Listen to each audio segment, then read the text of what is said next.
Crystal field splitting in octahedral field.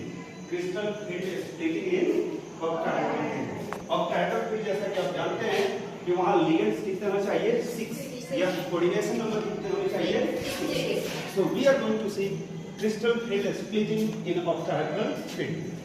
यहाँ देखिए सबसे पहले मेटल आयन जब आता है तो जैसा कि आप जानते हैं सारे d ऑर्बिटल्स की एनर्जी क्या होती है, सारे d ऑर्बिटल्स की एनर्जी क्या होती है, सेम होती है. इसलिए हम लोग इन्हें क्या कहते हैं, डीजेनरेट ऑर्बिटल्स.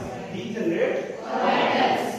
अब ये जब हमारा मेटल p स्टेट में होता है तो वहां सारे d ऑर्बिटल्स की एनर्जी क्या होती है, सेम होती है. सारे d ऑर्बिटल्स की एनर्जी सेम होती है. अब जब लिगेंड से अप्रोच करते हैं, when ligands are approaching from all sides in symmetrical manner. Symmetrical manner मतलब कहें मतलब सेम दूरी से सारे लिगेंड जब अप्रोच करते हैं तब ये हमारा d ऑर्बिटल का डिजेनरेसी क्या होता है, मेल्ट रहता है. डिजेनरेसी मतलब एनर्जी क्या रहता है, बराबर रहता है, सेम रहता है, सेम रहता है.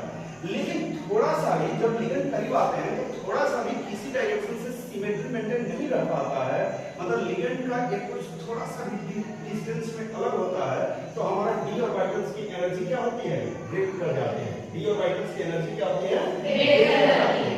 So this is known as splitting of degeneracy of d orbitals, या उसी को हम लोग क्या कह देते हैं, स्प्लिटिंग इन मैग्नेटिक फील्ड. और कैसा field, this is known as crystal field splitting in octahedral field. Crystal field splitting in octahedral field. और यहाँ स्प्लिट कौन होता है, एनर्जी. तो अभी तक जो पांचों d ऑर्बिटल की एनर्जी सेम थी वो दो सेट में ब्रेक कर गया. जैसे ये क्या हो गया, आपको T2G या ऊपर क्या हो गया, T2G. और T2G जैसा कि आप जानते हो कि T2G में कौन सा, जो d के तीन ऑर्बिटल हैं जो कि एक एक्सिस के बीचों बीच होते हैं, उनकी एनर्जी क्या होती है, सेम होती है. उनका नीचे आ गए. और ये क्या है, आपको Tg सेट कहां चला गया, जैसे dx2y2 है, Tz ऊपर चला गया. क्यों ऊपर गया, क्योंकि ऑक्टाहेड्रल फील्ड में लिगेंड का अप्रोच कहां से होता है, अलोंग द एक्सिस. और जो लिगेंड हमारे अलोंग द एक्सिस हो, और ऑर्बिटल्स जो अलोंग द एक्सिस होंगे और लिगेंड एक्सिस के सामने से गुजरेगा तो पोजीशन क्या होगा, अधिक होगा. और अधिक होगा तो उनका एनर्जी भी क्या होगा, अधिक होगा. So again we can see here in octahedral field यहां पर क्या हो रहा है कि हमारा जो T2G है, तीन ऑर्बिटल का सेट जो है उनका एनर्जी क्या हो जाता है, आपस में सेम हो जाता है. और ये कौन से ऑर्बिटल होते हैं T2G में, जो इन बिटवीन द एक्सिस होते हैं, इन बिटवीन द एक्सिस होते हैं. इन बिटवीन द एक्सिस कौन कौन होता है, dx ठीक है.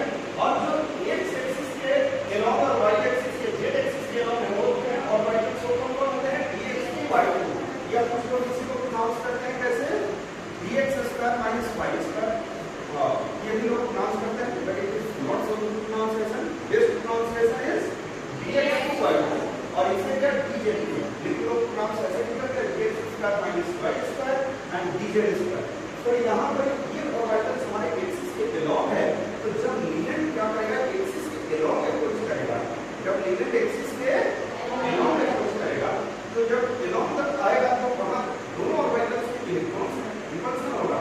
और रिपल्सन होगा तो सबसे ज्यादा रिपल्सन इसमें होगा जो अलोंग द एक्सिस है. इसीलिए हमारा ये दोनों ऑर्बिटल क्या हो गए, ऊपर चले गए और ये क्या हो गया, नीचे आ गया. और इसी को हम लोग क्या करते हैं, E फॉर इवन और G फॉर जीवेंट. इवन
से इनका इनका सम करने के बाद जो पहले पांचों ऑर्बिटल का उतना ही होना चाहिए, तो इसलिए इसको हम -2/5 डेल्टा और ऊपर वाले को +3/5 डेल्टा। अब हमने -2 क्यों लिया? टोटल ऑर्बिटल 5 है, तो यहाँ -2 किया था, जब गुणा करेंगे तो 3 ऑर्बिटल 3 से करेंगे तो कितना है -6/5 डेल्टा।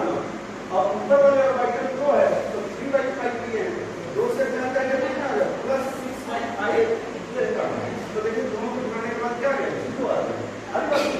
अगर इसको लिखना चाहें तो आप लिख सकते हैं -0.4 डेल्टा, इसको कितना -0.6 डेल्टा। तो इस तरह से अब हम इलेक्ट्रॉनिक कैलकुलेशन करेंगे। यहाँ कोऑर्डिनेशन कम लॉन्ग इस 3 जी और